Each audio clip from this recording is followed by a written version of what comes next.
Во Македонија денеска се одбележуваат 147 години од раѓањето на револуционерот Гоце Делчев, визионерот кој пред повеќе од еден век го разбра светот како поле за културен надпревар на народите.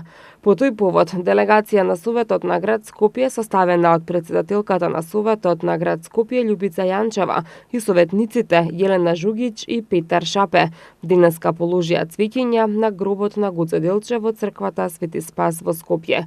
Цвеќе на гробот на Гоце Делчев положија и делегации од владата и собранието на Република Македонија, од канцеларијата на председателот на Република Македонија, од Министерството за одбрана, од Генералштабот на АРМ, представници на политички партии, на научни и на образовни институции, на здруженија, како и голем број граѓани од нашата земја и од странство.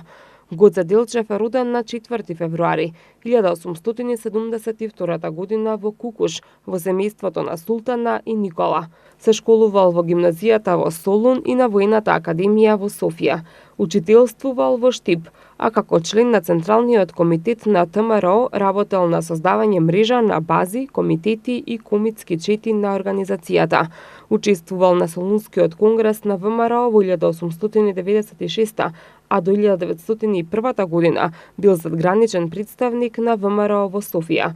На 4 мај во 1903 година бил убиен од турската војска во селото Баница на пат кон Сер. Саркофагот со посмртните останки на Гоце Делчев од 1946 година се наоѓа во дворот на црквата Свети Спас во Скопје.